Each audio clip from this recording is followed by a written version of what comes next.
Blog Talk Radio.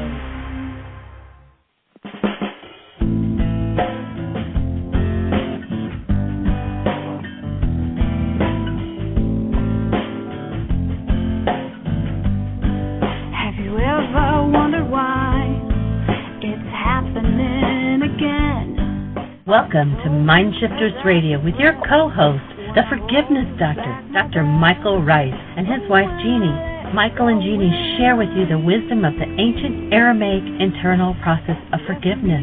They offer tools and support 5 days a week from 2 to 3 p.m. Eastern Standard Time. They will support you in building a solid foundation within yourself to live in pure love. In Aramaic, Rakhma. Michael is the author of Why Is This Happening to Me Again? For more information on Michael and Jeannie, please visit www.whyagain.com. And now your co-host, the Forgiveness Doctor, Dr. Michael and Jeannie Ryce. And the truth that is rooted within me. Hi, and welcome to a new week. And this is MindShifters Radio with Dr. Michael Ryce. And our call-in number is 646-200-4169. We're here in Oregon. We had a phenomenal Saturday 13-and-a-half-hour workshop. Michael might add on to that a little bit. And started a new series yesterday. So welcome, Michael.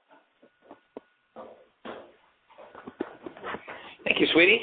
And welcome, everybody, to MindShifters Radio. And we are here to support you in living, learning the ancient Aramaic process of forgiveness, the main tool that we teach, certainly not the only one. We have a whole raft of tools. And today, let's see, it's day 22, I believe, isn't it? Friday was 19th. Today, day 22 of our celebration of Memorial Day. And instead of cracking out a case of beer and cooking hamburgers on the grill, we're going to invite everybody to join us in that celebration.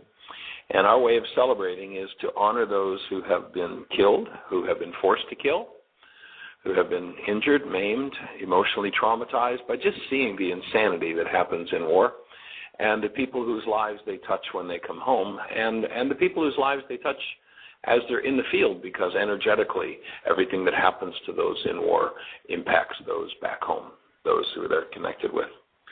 And so our invitation to you is to join us in the project for eliminating war from planet Earth and restoring human life. That means, do you have any form of hostility or fear in you in any of your interactions in the world? And if so, are you willing to jump in and forgive them?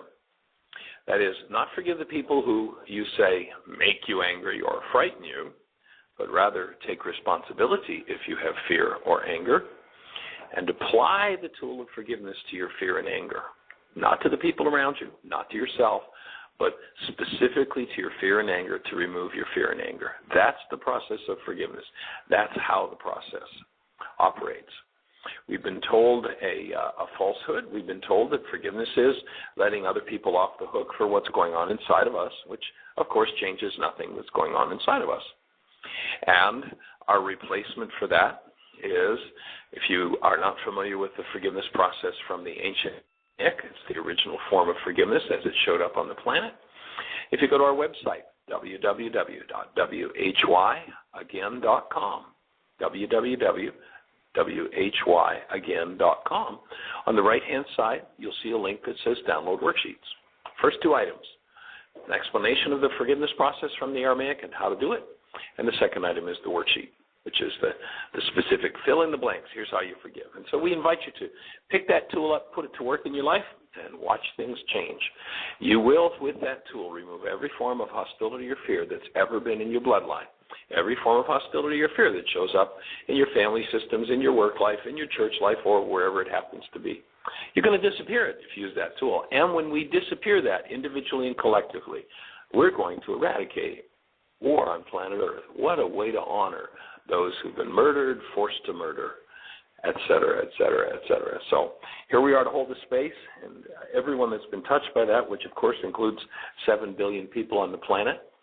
If you're not aware of it, humans have purposely in war murdered at least according to the people who track the numbers, at least 130 million people in the last century. Hey, folks, when do we get war doesn't work? When do we get it? The only thing it works for is it sets us up so we can steal somebody else's property, and then they want to come back and have vengeance on us, and then we tell them they're terrorists and they're bad guys, and, everybody's telling the same story from every side, and it's just time for us to wake up. War doesn't work. Hostility of fear. Now, whether your war is a personal war with, the person you sleep with, or the person who's in the room next to you, or the person you work with, doesn't matter. If there's hostility or fear in it, there's some forgiveness to be done. And here's what happens. When you remove your hostility or fear, you see differently. A whole different world shows up. So that's what we're here to do, and we invite you to pick up that worksheet and join us in a true celebration of Memorial Day, celebration number 21. Dr. Tim is on the line, I understand. Do we have anybody else, Jeannie, or any questions in the chat room or anybody on the phone? Cool. Well, Dr. Tim, do you have any thoughts for us this morning? Well, just that having come through a wonderful Father's Day, that it's another wonderful thing we can do to honor our parents is to remove from our energy systems anything that's unlike love that they were unable, whether they were unwilling or unknowing or not in possession of the tools to remove themselves. And that when we do that, we open the gates, the passageways, the doors for them to heal as well as us. Absolutely. Actually, it was kind of fun this weekend. On Sunday, we did a service at Unity in Ashland, Oregon. And we went through the idea of, who we are. And then we went into a forgiveness meditation in regard to Dad. Everybody, I don't know, we probably had 100 or so people there. And went into a forgiveness meditation. And after the meditation, I had two men, interestingly. These were two men, 60 years plus in age, that came up to me in tears. Each of them saying, I didn't know I carried this much trauma in my life around my father. And I'm talking about 60, probably 65, 67-year-old men. I didn't know I had this much pain and trauma. And one of the reasons why forgiveness isn't very popular is because when you forgive, you actually get in touch with what's there. We've talked a lot over the last weeks about what we call the dissociated mind. When I don't want to deal with something, I deny it. When I deny it, I dissociate from it, and I don't know it's there.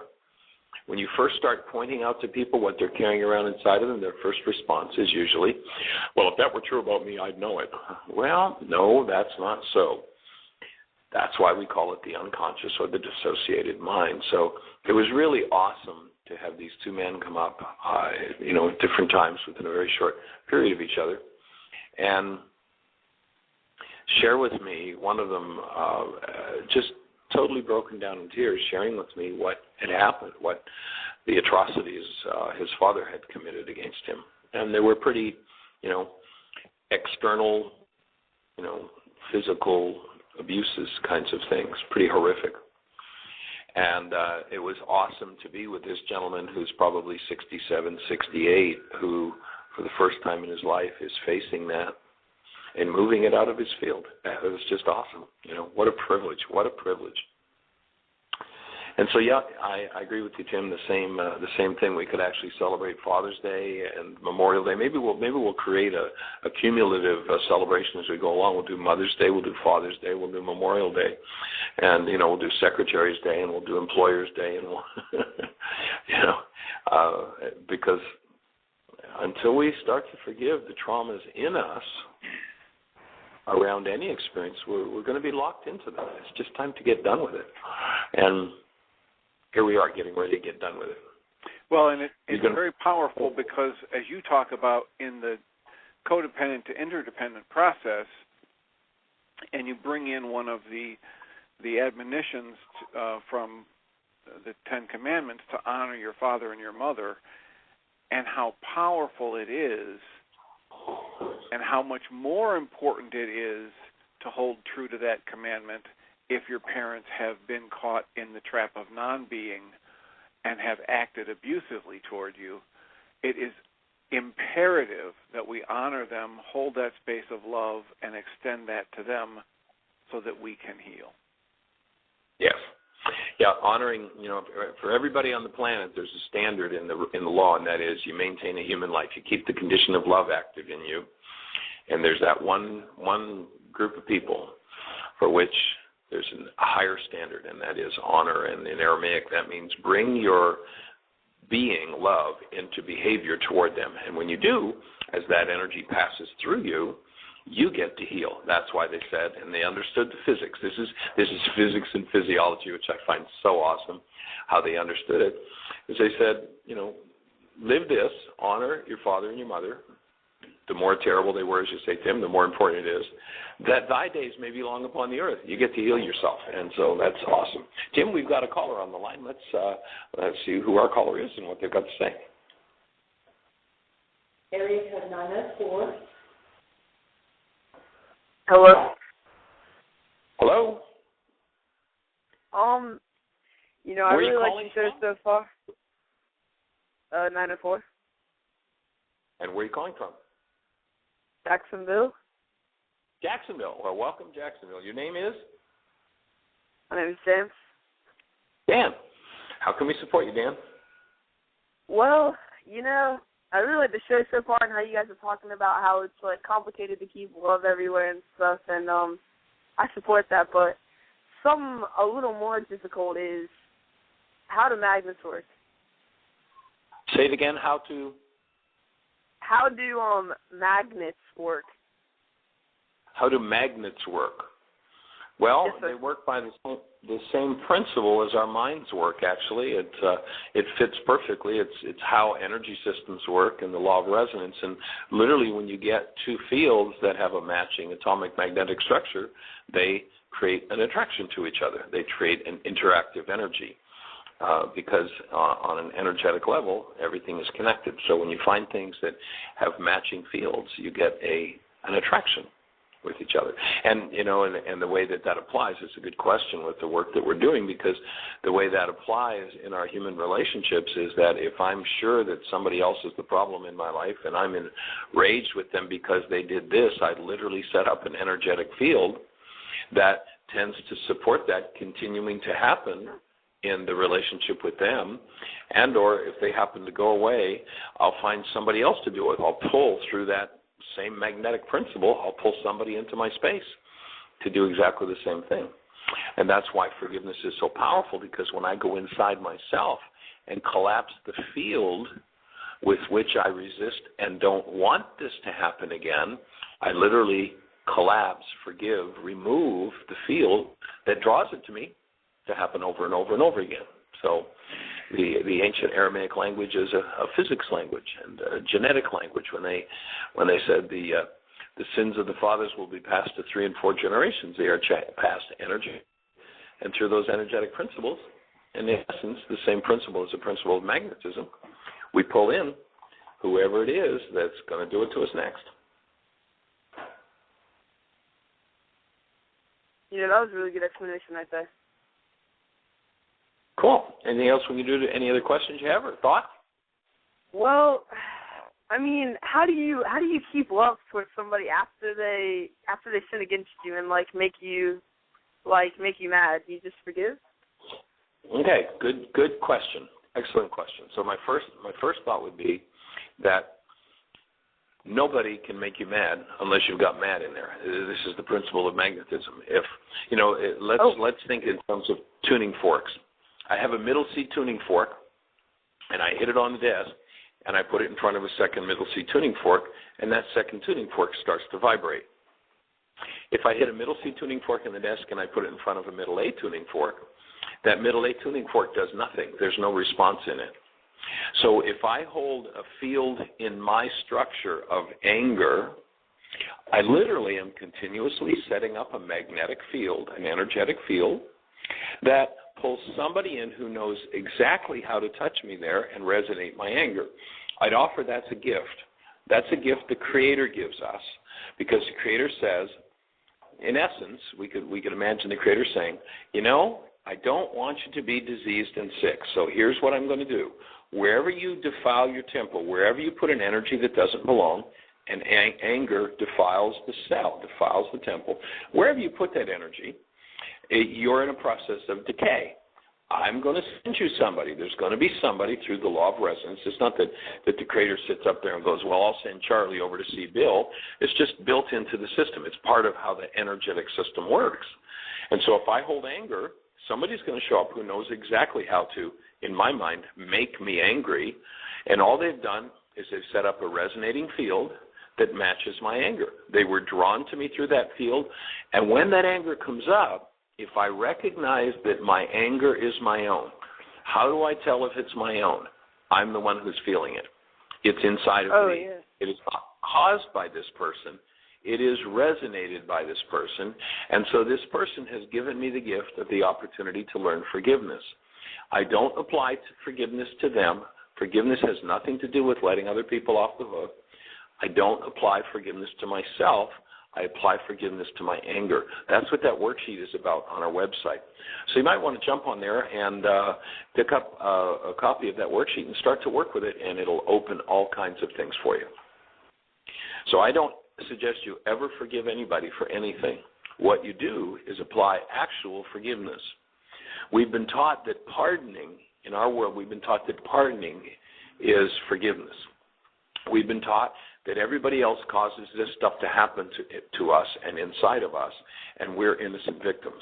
We're not innocent victims.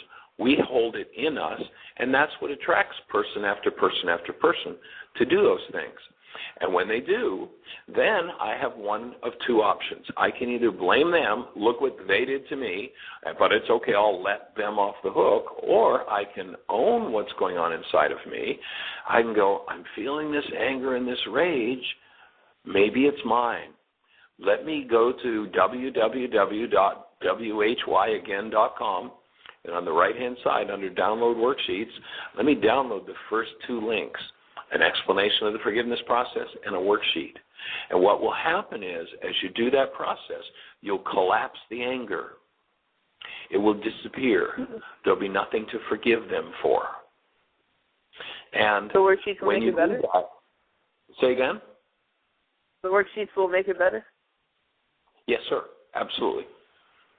It's a process. Wow. That's what we're here to support you in. So then the person who, the mind says they made me angry shows up and does that same behavior. And let's say it's crazy behavior. If there's nothing in me to resonate with that behavior, they're like the middle C tuning fork, and I'm the middle A tuning fork. I just stand there as a human being, as the active presence of love, and I see them doing this bizarre behavior, and instead of me being all out of sorts and distorted in my own physiology over it, I can reach out and say, gee, it looks like you've got some problems here. Can I support you? It looks like some pain. How can I help you? Instead of, look what you did to me. You'll notice that if you've been through a particular painful situation, say one that brings up your anger 87 different times with 42 different people, you're the one that was there every time. What you're feeling is about you. It's not about them. But when we deny ownership, we tell our minds to tell us a lie. Show me that this is all about somebody else. And anyone who never actually learns to forgive gets to live the title of my book. Why is this happening to me again? So I invite you to catch that worksheet and go to work with it and watch what changes, watch what happens. Watch how much more empowered you are and how much more you're able to live as the active presence of love. All right, thank you for the help. Awesome. Delighted. Thanks for calling in. And, do some of those worksheets, and if there are any questions as you do it, you're welcome to call in. We'd love to answer your questions. That's actually one of the things that really makes the show work is when people call with real genuine questions, especially about the worksheets because, it's not the easiest process in the world to do. So please call us with it and or let us know what your results are like. We'd appreciate hearing from you. All right, bye. Okay, blessings. Thanks for the call. Cool. Sounds like a young man that's ready to do some work. Jeannie, any questions in the chat room or thoughts? Give the number. Give the number. If anybody would like to call in to the show, The number for the show is 646-200-4169. We would love to hear from you, especially if you have questions about the tools we're teaching. If you've used the worksheet process and you go, that one's not clear to me, I don't understand that one. There is, I believe it was February 27th, Jeannie, the archives. There is a show where we did a worksheet, walked through a whole worksheet with a woman live online. And so you can go back to the archives. It was in February. I think it was the 27th, if I remember correctly. And you can download that show. You know, the archives of our shows for the last 5 months are the 22nd. Jeannie just looked online, and it's the archive from the 22nd. But if you go to our website, www.whyagain.com, you see a link at the top for the radio show. Click on that, and down toward the bottom of the page, you'll see January, February, March, April, May, and here we are into June with all those archives. If you're interested in the codependence work we're doing, we started doing the codependence series, and, that lasted for almost 2 weeks. So we've got about probably a dozen hours or so, maybe more, on codependence. And then we did the 12 steps of interdependence. You can go back and listen to those archives, and they are fun to do. 646-200-4169. If you have a question, push 1. That'll put you in a queue. And Jeannie will tell me you're there. And then we'll get to chat. Jeannie, anything in the chat room? Okay. So, Tim, any other thoughts to share with that young man or with our audience? Well, I have a continual series of questions that come up about the worksheet relative to the need to cancel my goal for someone else.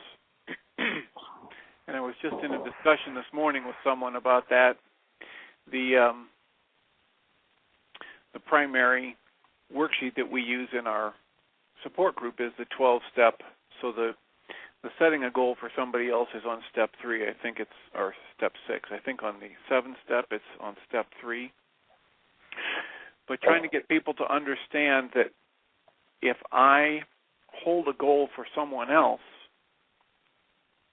I'm creating a blockage to be seeing how I'm actually creating my own pain.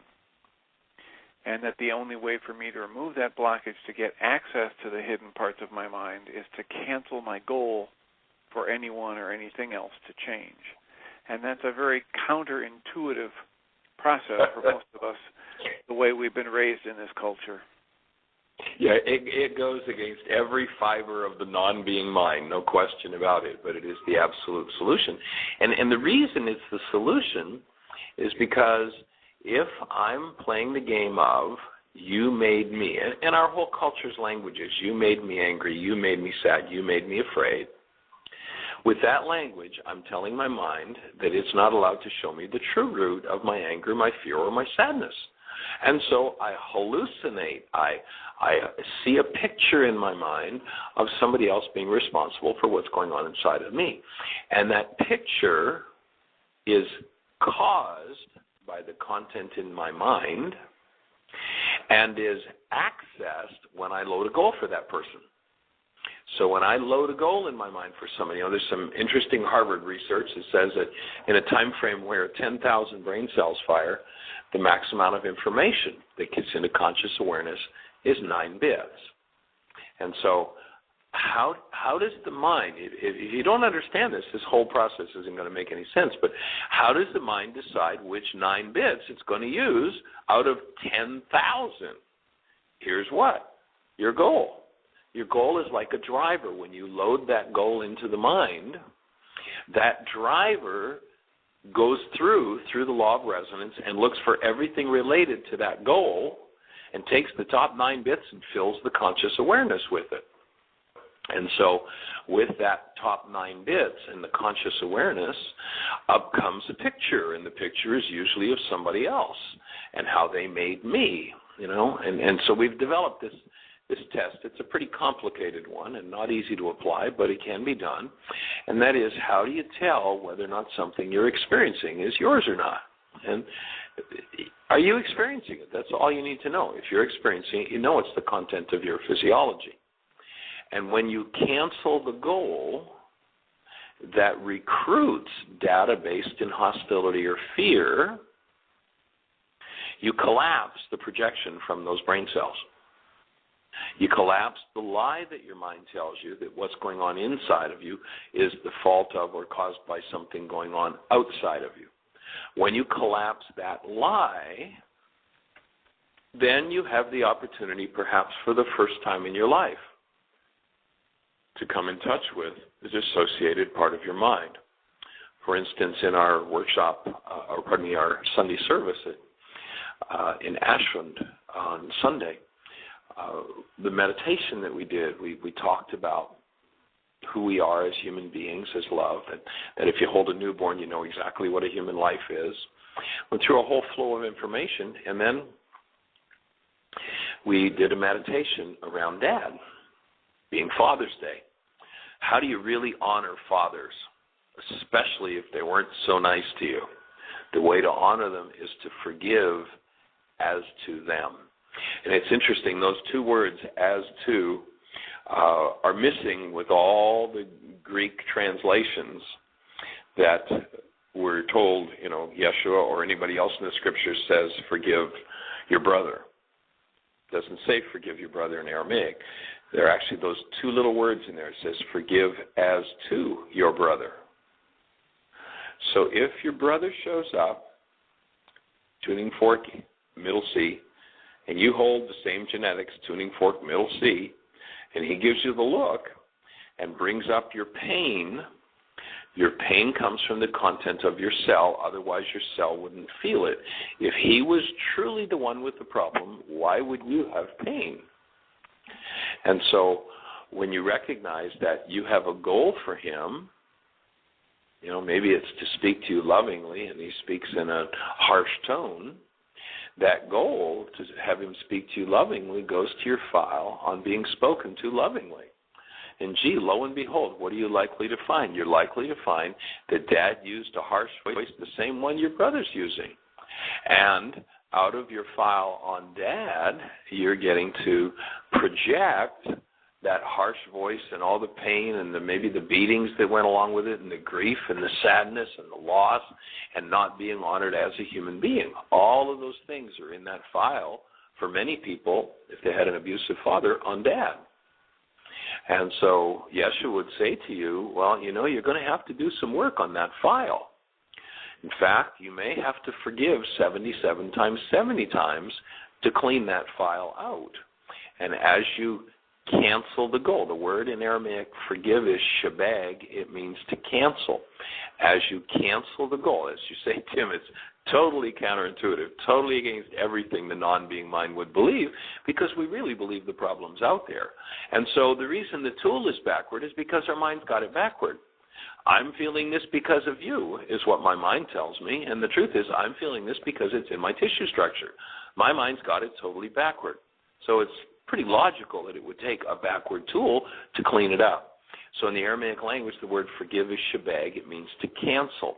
I cancel this goal, and when I cancel this goal, I collapse the projection from the dissociated mind. When I collapse the projection from the dissociated mind, I clear that 9-bit part of my mind of its content. And when I clear that 9-bit part of my mind of its content, all of a sudden I now have a window into my own dissociated mind. I have a window into my pain. And that's exactly what was so awesome on Sunday, as these two older gentlemen came up to me and shared with me how for the first time they were able to go back and see the resentment and the pain that they carried all their lives unconsciously toward Dad. And the way they did it was by canceling the goal they had for Dad. When you cancel it, you collapse what fills the 9-bit mind. And Tim and I, any questions or comments there, Jeannie? So I'll carry on with a conversation Tim and I had this morning. I called him. I'd had a conversation with Jeannie, and just realizing this thing about the 9-bit mind. And, there's statistics that say it might be 4 bits or it might be 24 bits. It really doesn't matter. Just knowing that we have a limited amount of space on a conscious level, and there's a whole lot more going on under the surface is the basic principle. And so what I had shared with Jeannie this morning and then called Tim to share in order to get his input from his training as a psychologist. My thesis is, the thesis is developing in my mind. What I'm starting to see is that if we're running goals on an unconscious level continuously, so if somebody's in a space of, oh my God, I'm always to blame, so I need to look for somebody else to blame. The world is dangerous, therefore I need to always have my eye out for dangerous things. Somebody's going to get me, and so I always need to have my guard up and my defenses up. I have to present myself as a victim, because when I'm a victim, then people have pity on me, and then I'm taken care of. So they might be some of the goals that one might hold. And so I was theorizing with Tim and Jeannie about intelligence. You know, obviously, and there's this Harvard research says that in a time frame, and it's about a 25th of a second, where 10,000 brain cells fire, 10,000 bits, so to speak, of information are potentially available. The max amount that goes into conscious awareness is 9 bits, and the lab stats are 7 plus or minus 2. So obviously the person who would have the 7 minus 2, 5 bits of information, would not be quite as quick. You know, they wouldn't exactly be on top of the food chain with intelligence. Their minds wouldn't operate well. Their short-term memory might be poor. It has all kinds of implications. And the person who has 9 bits continuously available is going to be pretty sharp and pretty intelligent. And so what's just starting to formulate in my mind is the understanding, or the possibility, that someone who keeps these background programs running, if they've continuously got 4 bits of data running on their, you know, insanity, self-protection type programs, then for current events, they've only got 5 bits available. They're not very bright. And as one grows in age, some of the implications of this is one ages, and of course, oftentimes as people age, they're given more and more fear trips, you know. Somebody's telling them how they're going to go to hell, and somebody else is telling them how they need this pill and that pill, and if they don't take it at the right time, then they're going to get sicker, and they're going to end up in the hospital, and then they're told how they're going to, you know, they're not going to have enough money to, because of the world economy, and they're going to end up eating dog food, and on and on. And if you look at a person who, as a young person, has a 9-bit mind and uses the full 9 bits, and then as they run these programs in the background of fear and grief and hostility, if they get to the point where they only have 5 bits available, we say, well, you know, he's just getting old. He's getting a little dull. He's not as sharp as he used to be. If you fill the 6-bit mind, or the 6 bits of the 9 bits with information continuously running in the background, then we say, yeah, he's not as sharp as he used to be, and, you know, his short-term memory's going. He doesn't remember very well. And then if 7 bits get filled in, we say, well, it's just age-related dementia. You know, he's just losing his mental faculties. And if all 9 bits go, we say, well, now he's got Alzheimer's. I'd offer that one of the benefits of forgiveness is going to be to collapse and continuously keep your whole 9-bit mind functional all the time. You'll be the sharpest one on the block, and I don't care if you're 150 or if you're 19. If you have your mind continuously running fear programs and hostility-based programs in the background, not going to be very sharp. You may have street smarts, but you're not going to be very sharp. The people with awesome street smarts, their mind is probably about half full all the time with their fear-based programs. You know, I got to watch for the dangers I got to keep, and ADD basically has to do with, I live in a dangerous environment. I can't stay too long on any one topic. I've got to keep moving so that I don't get blindsided. And so while the person has street smarts, they're a genius at living on the street, you'll notice there aren't too many people with street smarts that rise very high in the world. Why? Because the 9-bit mind's so occupied with those fear-based programs that they don't get very far. So, Tim, we started that conversation on the phone this morning, and if you have any thoughts about it, any more that you've thought of since we talked, I'd love to hear your thoughts. Well, it just makes more and more sense. I'd like to chew on it a little bit longer. The idea that I can recognize in my own experience is so clearly parallel to what you're describing. I don't know how we're going to find a way to draw parallels to things like Alzheimer's, et cetera, but I know in my own experience, whenever I start to get irritated or angry, we were discussing a situation like this from just a few weeks ago, and all of a sudden my plans for the day started to collapse because one thing went wrong and then another thing went wrong, and I needed to be at a certain place by 5 o'clock, and at 2:30 it was apparent there was no way I was going to get everything I needed to get done in time. And the more I focused on that and my goal, the more irritated and frustrated I got, the less I could figure out any solutions for the little problems that were in my way in the moment. So I know I experience it on a daily basis, and it's a fascinating theory to try and explore to see if it's actually happening on a larger scale for more pronounced difficulty. You know, as you were talking about, and you've talked about in several of your lectures, the longer I hold a disintegrative energy in my field, in my mind-body energy system, the greater the chance or the probability that it's eventually going to start breaking down my physical structure. And so that's the thing that makes most sense to me. If I'm storing some of that negative energy in the physical structure related to my brain functioning, and then the brain tissue actually starts to get disintegrated or disrupted long enough, then I'm going to be causing literal physical damage to my brain. And on a regular basis, when I have people in the group and coming into my therapy sessions, they come up with physical aches or pains. There was somebody who came in this morning with a pain in her arm, and she had, we did one of the energy techniques that relates to mind energy she had that went back to when she was 9 years old. And when she did that work, which is very similar to the structure of your worksheet process, and did some gentle breathing and reconnecting the energy, within 2 minutes' time, the pain was gone in her arm and she was restored to full motion. So if she's storing the self-judgment and the ridicule that she was storing in her system from age 9 in that arm, the longer she holds it there, the more she feels physical pain.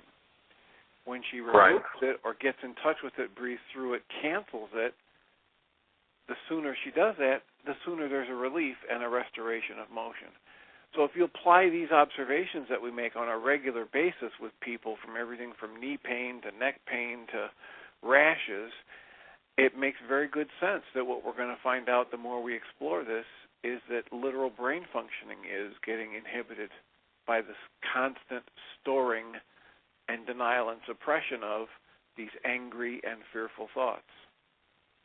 Yes, and the first thing to go is function. So when the brain starts to dysfunction, you know, as they say, he's getting a little forgetful, he's not doing so well these days, we're getting to the point where the brain chemistry is destroying the cells themselves. And you know, we can turn to Bruce Lipton.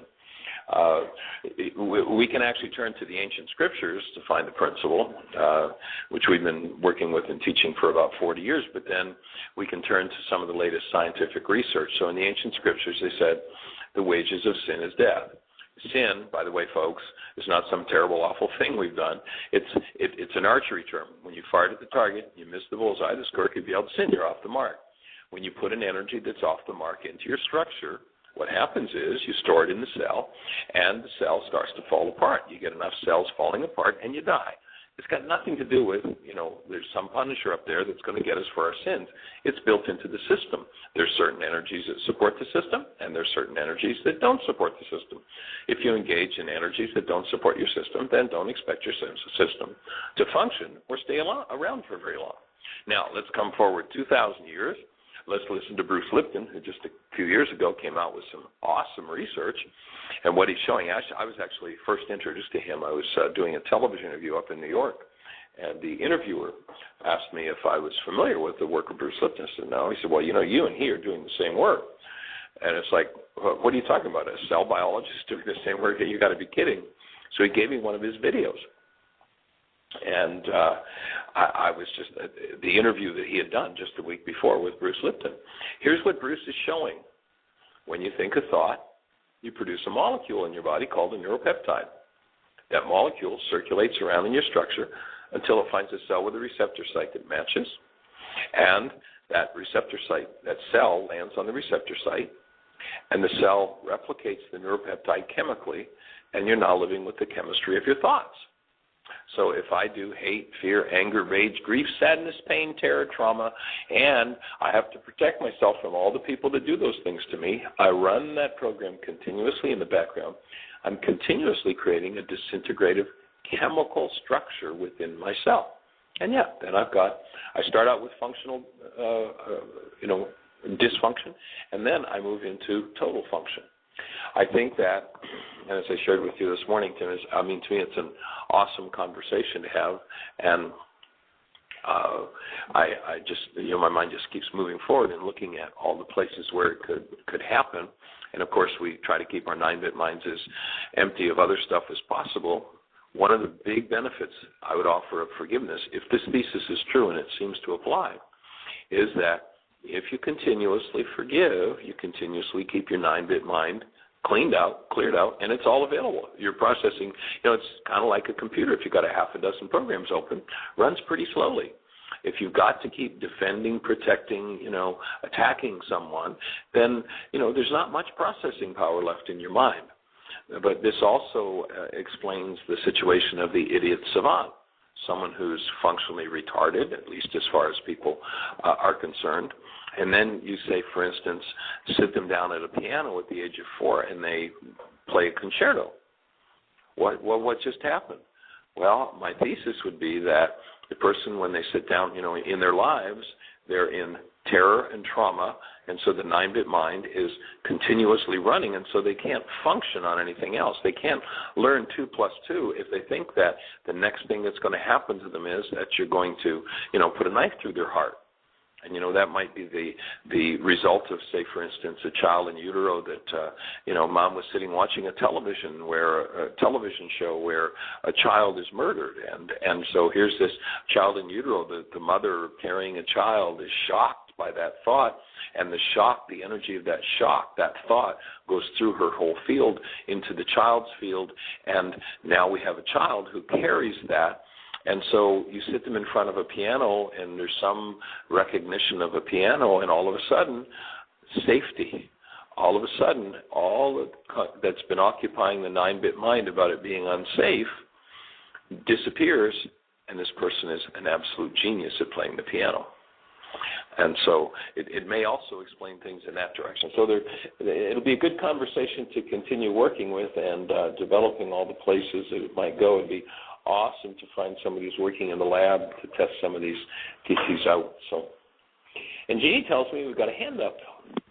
And so, hello. Area code 423.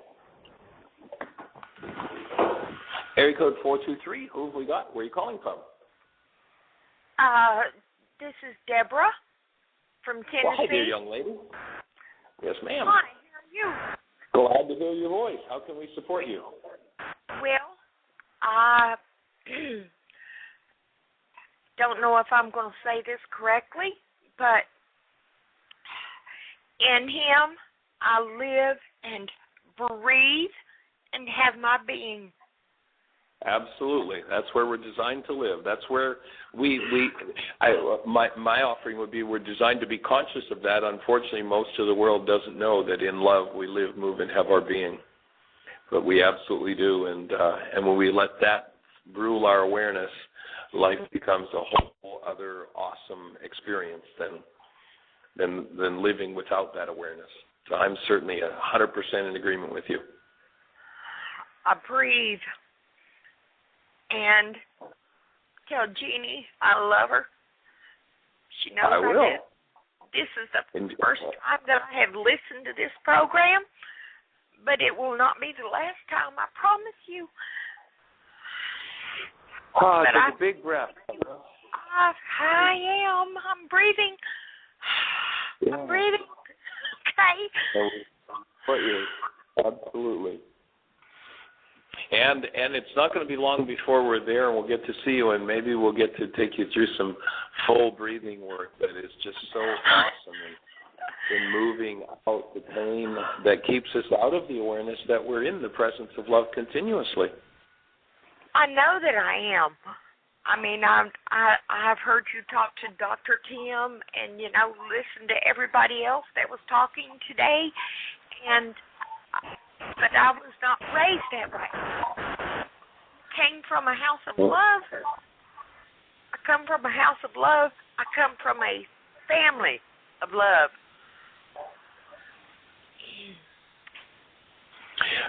That's a nice gift to have, isn't it? Yes, it is. Yes, sir. Very cool. I'm breathing. Well, my suggestion would be, please go to our website. Jeannie's the webmaster. Just to see the website that Jeannie's created is awesome. I mean, it's just a fabulous. You could spend hundreds of hours and not find every corner that she's created, and around every corner there's another piece of gold to remind us that we live, move, and have our being in the presence of that love, and to support us in letting go of anything that's unlike that. And so perhaps going to www.whyagain.com, and on the right-hand side, that link that says Download Worksheets, and take, whatever's going on in your life today and do that worksheet. And the first two links, one of them gives an explanation of the forgiveness process, the other one's the actual worksheet. And do a couple of those and let us know how it unfolds, and maybe Jeannie could even support you by guiding you through one of those. That would be cool. And she just shook her head. Yes, she'd be delighted to. Yeah, but see, I can't get on my computer right now because it's storming where I am. Okay.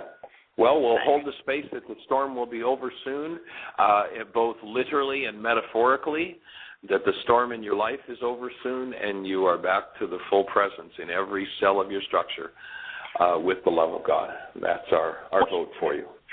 When the storm passes over, when the thunder sounds no more, when the clouds roll forever from the sky, hold me fast, let me stand in the hollow of the hand. Keep me safe till the storm passes by. Thank you for that. That's awesome. Right on track. You have our support. See, I know it. I got it. All right. Okay, young lady, we love you. Thanks for calling. And dig out that worksheet when the storm is over, and watch how powerful it is. Will do. Okay, love you. Blessings. All right.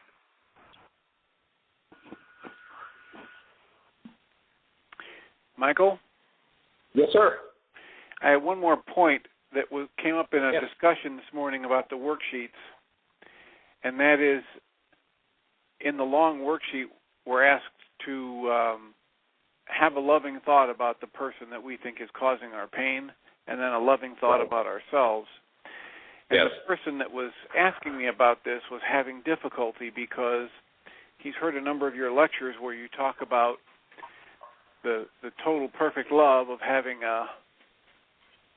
holding a newborn infant.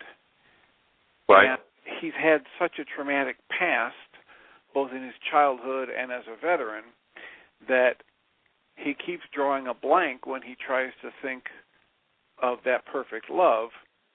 And we got into a discussion about it, and what I discovered was he was trying to do it perfectly.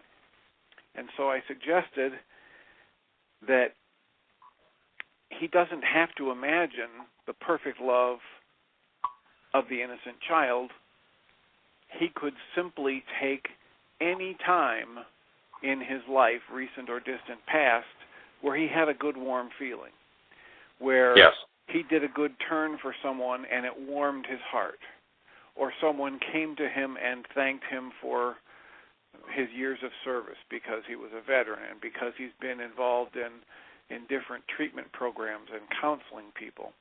And it made a huge difference for him to break out of the idea that he had to try to somehow get in touch with that full-blown, intense feeling of the love of a newborn child in order to get it right in that worksheet process. That if he just moved to a loving thought, the best, the strongest he could generate from any good experience in his life, and then just work to strengthen that. So I want to share that and get your thoughts on that. Well, Jeannie actually had a client that she was working with. She does private sessions over the phone, and she had a client she was working with, and this client just could not fathom anything that could bring love about in her, and maybe she'll share that story with us. Hi. I had this one lady that the only way she could get reconnected was to physically go get her cat, pick it up, and put it in her lap and pet it. And then as we did more and more worksheets, then she got to where she could just visualize going and getting her cat. And so it was a process, but she eventually got there, but she couldn't fathom anything about babies because she had never had any and never had anything to do with any of them or whatever, but she absolutely adored her cat. So that was different, but it worked. And as I recall, one day when you were telling about that, she got to the point where she didn't have to go get the cat. She could just imagine the cat in her lap and it would reconnect her. And let me share a situation a situation that I experienced. And Saturday, we had about 23 people in a Still Point MindShifters and Still Point breathing workshop, a one-day workshop. Normally goes from 8 in the morning till 6 in the evening. We ended up going until almost just after 9:30. It was just an awesome energy, just some really powerful processing, which, of course, as facilitators, that puts us at a new level of vitality. And, hung out with some friends and went home, went to sleep. And when I woke up in the morning, I was stone cold disconnected. I mean, it was like all the presence of love that I normally feel in my cellular structure was simply gone. There was nothing in awareness. I had the awareness that I had had some dreams. The dreams didn't seem to be particularly disturbing, and I didn't really recall what they were, but man, it was just like, whoa, wait a minute, what's going on in my body? There's no presence here. And so I started looking, and there was nothing I could connect it with. So I really couldn't do a worksheet at that point. There was nothing to do a worksheet on. I was just disconnected. Now, of course, I could have done one on myself, being disconnected, but this is the beauty of having all the different tools that we have. I started to breathe, and as I started to breathe, moved into another level of process. And as I reached another level of process, I could feel that love returning to the cellular level, the awareness. Of course, it's there all the time. You can't get away from it. But something was blocking it for me, and by breathing, I was able to let loose of that, reconnect with it. And then I was able to reach out to Jeannie and support. And as we connected in that way, then all of a sudden it shifted, and I did a full still point session, and on the other side of it was just back to the normal state of that presence in the cellular structure, the awareness of it. And so there are many tools for taking us back to that space that we're designed to live in. And of course our project is that of supporting every mind, heart, and being on the planet being able to live as that and in that, because that's what we're designed for.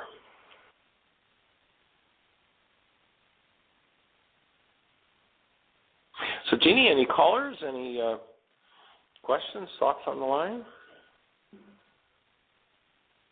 Tim, you have any other thoughts on ways that you've found to get reconnected if you're feeling that disconnect? Well, one of my favorites is the one you mentioned, which is the breathing. There's a